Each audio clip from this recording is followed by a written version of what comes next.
And welcome to Mock the Week. I'm Dara Breen. Well, the season has finished now, but as a special bonus, because we enjoyed it so much, here are some of the rounds we didn't have time to fit into the original programmes, along with some of our favourite moments and a few outtakes. I hope you enjoyed them.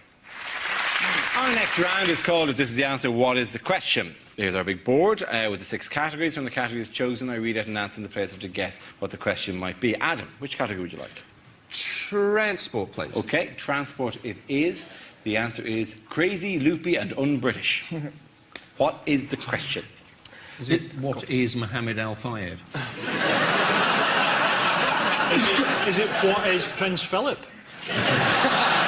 Is it who are the arch enemies of Snap, Crackle and Pop? What nicknames has Madonna given her children?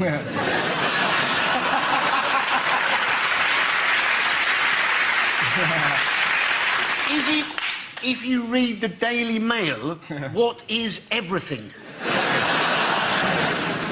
What do you call slapping a bulldog? I actually know the answer to this one. I think it's what people were saying about the lady who was wearing the crucifix for British Airways, Peter Hain, people like that. That's absolutely right. Well done, Andy Parsons. There you are. What development in airport safety was recently suggested? Further development in airport safety? Tagging, isn't it? Yeah. Yes, yeah. What kind of tagging? The electric tagging. Electric tagging or electronic tagging? With a prod. Get into the departure area. They're just going to employ Jedis, just... No, electronic tagging, yes, yeah. As you check in, they will give you an electronic Let me get this straight. You're not allowed to have your mobile phone on, but they're going to put on some crazy futuristic tracking system. Why don't they just jump straight forward to exploding thought collars and have done with it? I don't know what... You know, if mobile phones are so dangerous, why don't Al-Qaeda just take a mobile phone on the flight with them, turn it on and play Snake, and we're all fucked, aren't we? Ridiculous. No, the tagging would only work within the airport itself. What's the point of it? No, it's again, he's in Costa Coffee. He's in Costa Coffee. He's moving to the sock shop. It would just be to find out which duty-free was particularly popular for browsers. You know, on September 11th, that day, I actually flew from Birmingham to Dublin, like 2 hours after everything that was going on. And I had that thing of, like, suddenly became a detective within the terminal trying to look who was possibly on my flight, who might be trying to hijack it. And my sights set on 2 people in front of me that were carrying Dubai duty-free shopping bags. And I kept my eye on them for the entire flight. Because I was going, Dubai, right, something's going on. Never once did it occur to me that if you were going to hijack a plane and fly it into a building, you probably wouldn't stop for duty-free shopping. Now is the time I die in the name of Allah. Oh, Hugo Boss! In terms of travel, by the way, on the roads, what flaw has been exposed this week in speed cameras? It's really great if you change lanes between 2 like kind of, you know, average speed cameras. If you swap lanes, then they can't detect you. And the manufacturer said you can do this, but we wouldn't recommend it. It's exactly like when you're at the swimming pool. They go, no bombing. He's turned. Boom! So if you drive like Richard Hammond, violent swerve, you're perfectly all right. You'll get away with it. I think that should be the anti-speeding advert. It should be footage of Richard Hammond trying to remember his own wedding day. She was wearing black, or was it red? Am I married?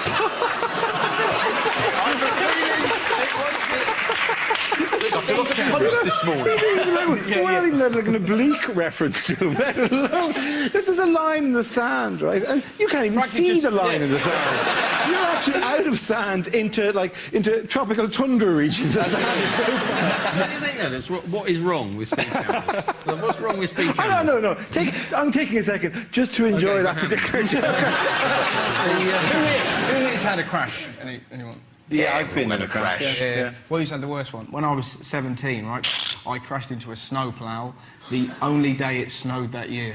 I had to walk up to him and, like, do my best kind of, so, how fast do you think we was going? And he was like, well, I'm in a snowplow, so I'm guessing I wasn't hurtling. You saw that story, though? Did you see the story of the bloke who set fire? Is it a bloke? You know, people destroy speed cameras because they hate them so much. Yeah. And there was a bloke who set fire to a speed camera, but he did it from the front. And and he was really surprised that it had all been filmed. But it wouldn't have got him unless he struck the match at over 30 miles an hour. If one of these speed cameras actually earned 80 grand in a year, I was thinking, I would quite like that job. That is a good job. I would quite happily stand there with a flash gun in a hedge, painted fluorescent yellow, for 80 grand a year. The next round is called Between the Lines and features Hugh and Frankie. Would you both please make your way over to our press pit? In this round, one of them takes on the role of a person in the news addressing the media, while the other translates what they really mean. As he prepares to assume centre stage, Frankie, you are Iranian President Mahmoud Ahmadinejad. Thank you, got it right in one. And I was so happy with myself, fucked up the rest of the link. Let's do that again.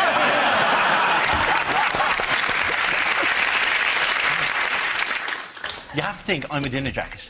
And then veer off towards the end. The worst thing is I say it at the start of the item and I can't say it as well as you. So now you've really drawn attention to how shite I'm going to pronounce this. In this round, one of them takes on the role of a person in the news addressing the media, while the other translates what they really mean. As he prepares to assume centre stage, Frankie, you are Iranian President Mahmoud Ahmadinejad making a speech. Hugh, you will tell us what he really means.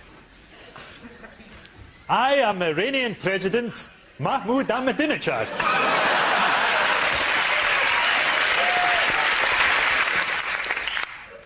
But you can call me Ted.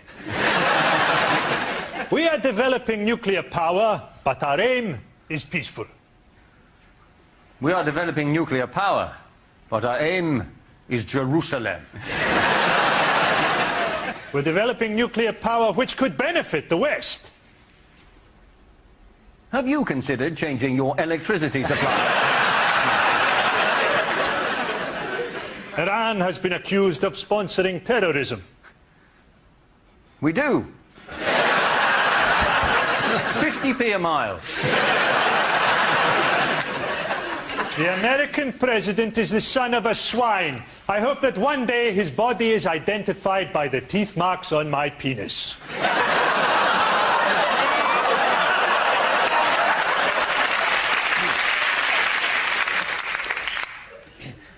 I don't like George Bush.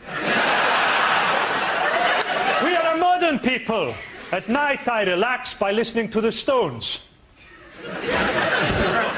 Thudding into the bodies of innocent women.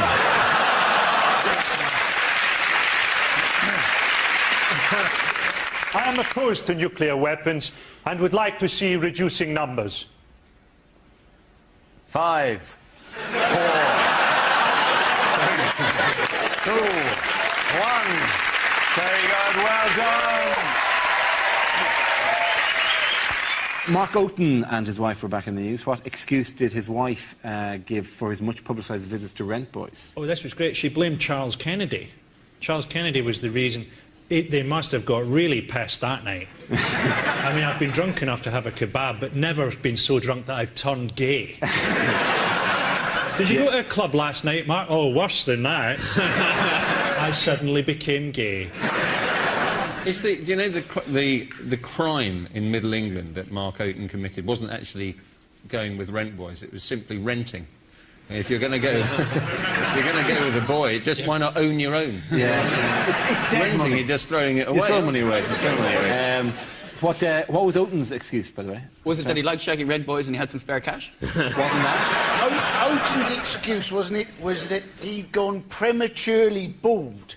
Wasn't that particularly it? It is strange. I presume it affects people in different ways. I have to say that hasn't been the way it's affected me. I'm not sure, Andy, if you've got a guy under there, oh, how are you? Good to see you. At every moment he's ready there waiting to service me, because the baldness has just driven my self-esteem up the wall. I like the fact that you brought up your own premature baldness, though. Well, That's very nice. No, well, I don't want you to think... self-effacing. Well, no, it's not that self-effacing. I just want people to think that I'm naturally bald for my age, which would make me then 57. I'd like them to think it is premature. I've known Darren for quite a number of years now. Whenever I look at his career and compare it to mine and it depresses me, I always just think, I'm the same age as him.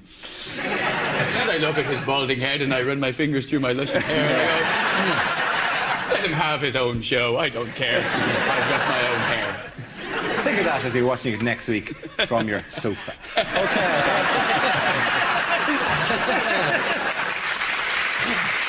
OK, here we go. Let's have a topic. And the first topic is telecoms. Now, I've got a crap mobile phone, right? And I'm sick of my phone company ringing me up trying to get me to have an upgrade. Do you want a free upgrade? Do you want a better phone? No, I like my crap phone. One day, I'll be walking my dog and I'll take it away and say, have a wolf instead. It drives me mad. And this guy was determined to make me have this, the Samsung Golden Cock 4000 or something. It's like, oh yeah, you get this phone, you see, you can download TV clips onto it. You're interested in watching TV on your phone? It's like, well, no. I've got a TV, right? I'm not interested in watching TV on my phone. Same reason I'm not interested in having a piss in my tumble dryer.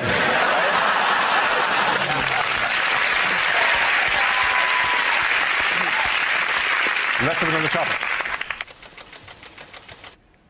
The subject is bird flu. Who wants to come in that? Ian. Yeah, we do have a bird flu helpline. We do give us advice on what to do in the unlikely event that we encounter a dead bird. And I thought, well, what are people doing at the moment? Oh, look, there's a dead bird. I must rub it in my face. Hello, bird flu helpline. I think I made a grave error. I was walking down the street and I encountered a dead bird. I rubbed it in my face, yeah. Is that wrong? Shit. I'd only spoken to you earlier. What, now? The kids are playing with it, yeah. Well done, Ian. Very good instone. OK, that leaves us with Andy and Frankie. Let's have another topic. The topic is Scotland. I have this covered. Is that your image of Scotland? You know that's three English blokes at a wedding? Do you remember years ago when they were making Braveheart, everyone said, oh, it's ridiculous, Mel Gibson playing a Scottish guy. That's not going to be very convincing. And look at him now, an alcoholic racist.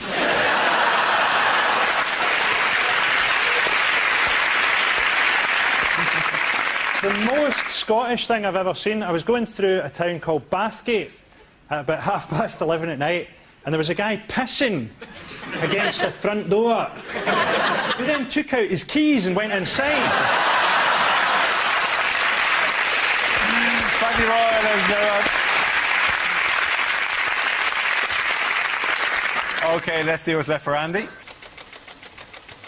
It's education. I am a little disappointed. I was hoping to get England as a topic. But yes, education.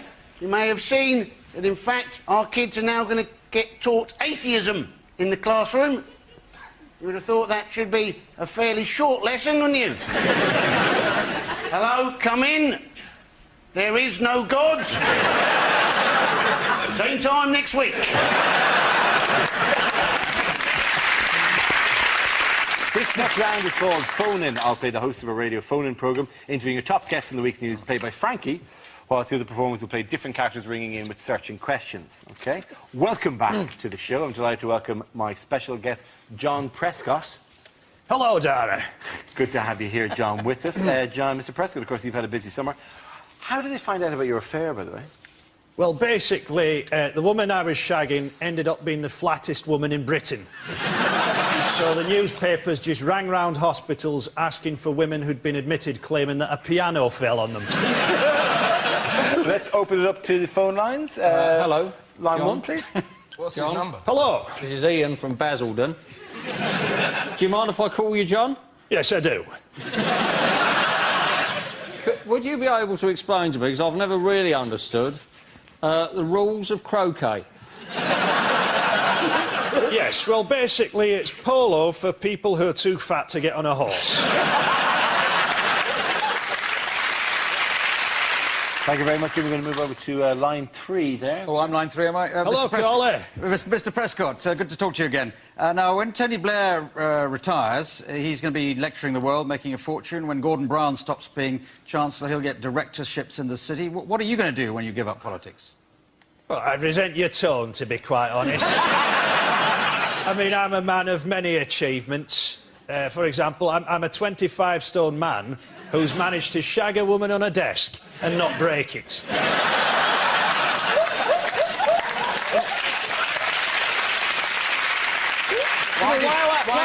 Why did you leave the door open when you were doing that? Was that because you couldn't fit in otherwise?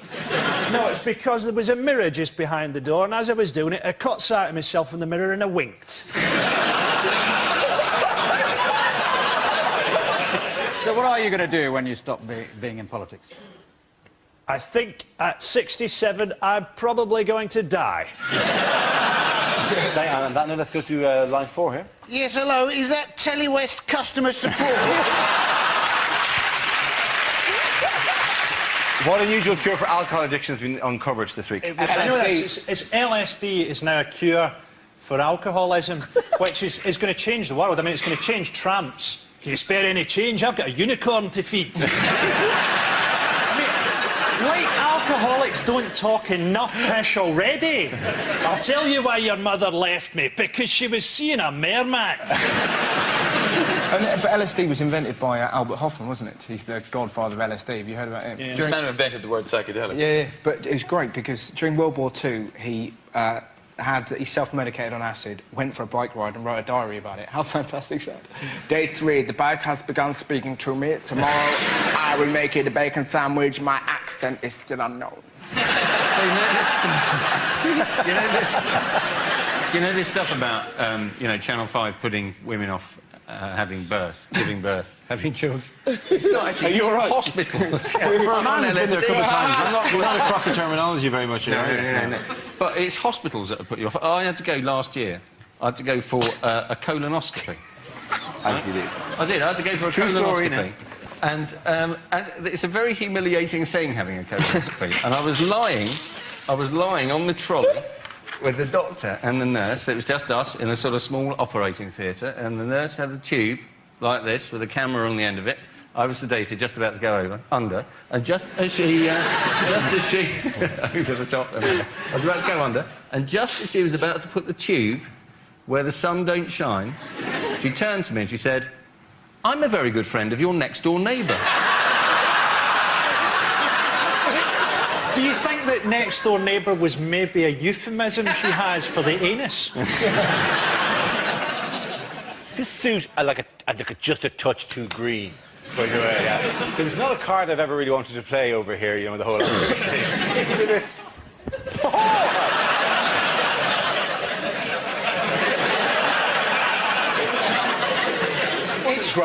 It's funny you should say all of that. I've got vicious pins and needles.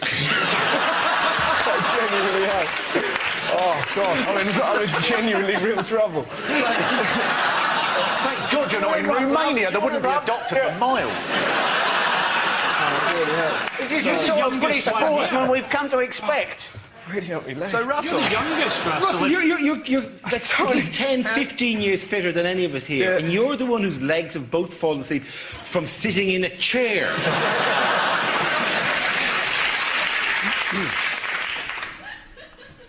Miss Fat Ankle 2006.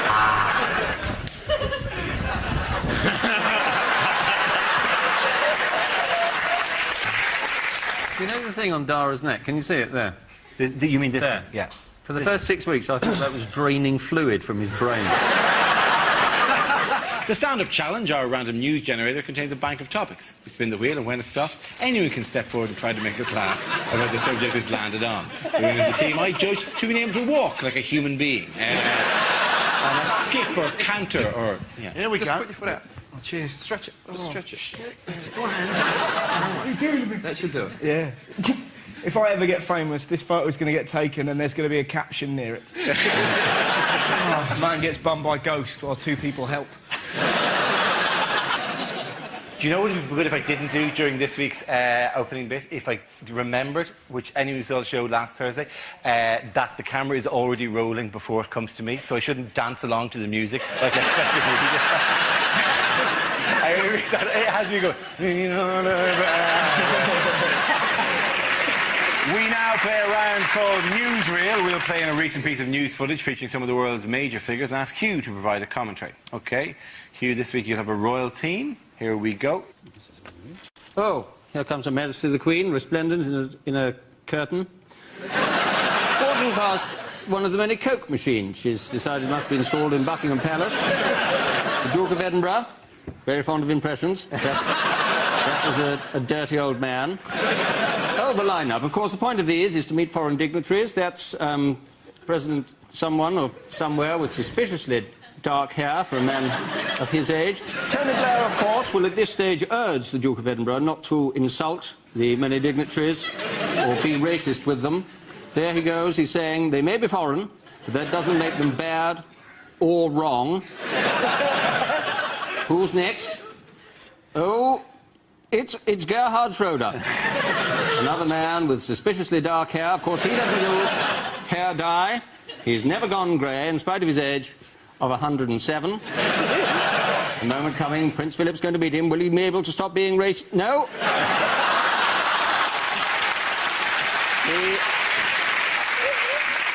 And now, here are the reservoir presidents. President Pink of Russia. Oh, and finally, of course, the team photo. The Queen dressed differently, of course, because she is the goalkeeper. And well done, the points go to you there. On travel news, of the greatest travel story of the week was Tina the tortoise. Tina the tortoise lost a leg, so they attached a rear wheel to the back of Tina's shell. That's the tortoise equivalent of Davros, the master of the Daleks. When that tortoise comes to die, that's going to muck up archaeologists in thousands of years' time, isn't it? We don't remember evolution producing this one. Now, what happens if that tortoise is set upon and someone steals the wheels and you find it up on bricks? Do you think the hare is going to feel cheated? He's not going to go for his nap now, is he? You think they've got the speed worked out? Because presumably the wheel could go an awful lot faster than him. He could just find himself in the wrong gear. I don't think it's a motorised wheel. I think it's just Is it a tortoise hot rod? It's not. He's not on Nitro. It's Nitro, and there's a big engine blast in the back. Ah, little legs going like that. The thing is, he's actually got a blue light underneath as well. Do you think he low jacks as well? It's going on. Shh. Yeah. I'm Tina. Yeah. It's going like that. Bringing it. Yeah. What's his name? Is it Tina? Tina. Her name is Tina. There's no way that Tina's going to be able to hide from people she doesn't like anymore. You know, because before you can hide in your shell, well, that could be anyone. Tina, we know it's you. You've got a wheel. All right, Dave, how you doing? Not bad. I think the other tortoise It's a very, very complex social network that tortoises are. Every time the thing reverses, it's going to go beep. To be honest, it's going to make fuck all difference to that tortoise. You said he doesn't know what's going on. It barely moves anyway. They're going to put it in a box at Christmas and it'll die. Well, there you go. You certainly can't see the back of it, can it? Thank you, Frankie, for steamrolling our gentle whimsy there. For taking our sweet little commentary about Tina and how this has changed her life and just going, Tina will die like the rest of us. Tortoises don't hibernate, they live to one. Basically, is what I've discovered. Really? Well, just going by Blue Peter. No, they don't. I remember reading a story. They live for years. Not the ones that Frankie has. Christmas time again. Daddy, I loved him. You've got to get used to the concept of death, Pet. Uncle Frankie, can you get me a frisbee? In a minute. But does this mean, though, if one of the parents accidentally Tina dies, right? Do they have to go to a pet shop, buy a similar-looking tortoise, get rid of the leg, stick another wheel on the corner? It's that they're not supposed to be put in a cardboard box full of hay. Maybe their natural environment is different than a cardboard box. Because they generally die. You keep trying to teach us that tortoises die, and we refuse to believe you. We think they go on forever, Frankie. You're going to bring one in next season and go, look at it, it's not moving anywhere. Let's get a show pet next season, right? Yeah. I guarantee you it'll die in the middle of episode 1.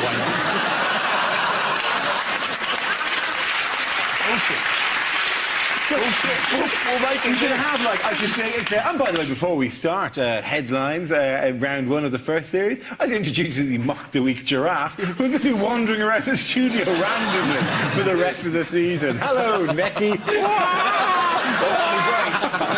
And then you'll just see him behind there, just slowly, and then bang! Right to the middle of scenes we'd like to see. A dead giraffe will come slamming through the screen. You laugh, but that would be a better show. Absolutely. Who gives a fuck about the news, really? It'd be great to see a bonobo chimp rip through that screen during one of the stand-up bits. I'll tell you what I think about the government. Oh, hello! Tearing the contestant's limb from there. Just Frankie's like that. No, Frankie! They've got to learn. The first subject is exam questions that were rejected. A lot of people say that the exams are too easy. Is the answer A, yes? Or B, David Beckham? With illustrations, describe the Prophet Muhammad.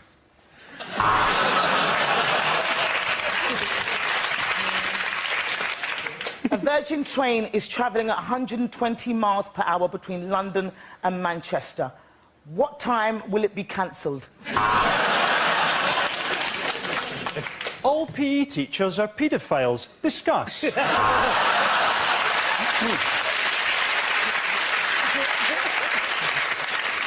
If the world is heating up at 2 degrees per decade, what is the point of anything? Spell Mississippi without looking at how we've spelt it in the question.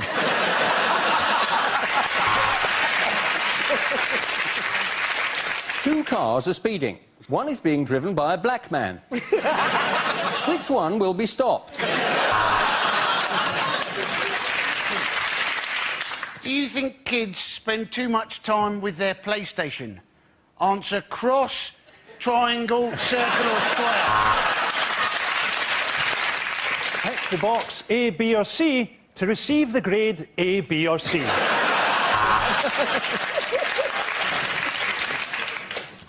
Sex education practical. Report to me in the stationery cupboard. If I add 1/8 to 1/16, how stoned will I be?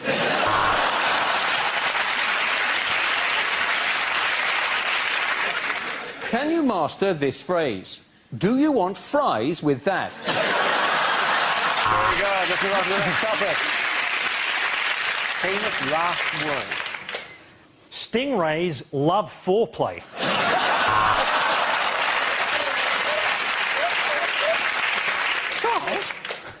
Charles, what are you doing with that pillow?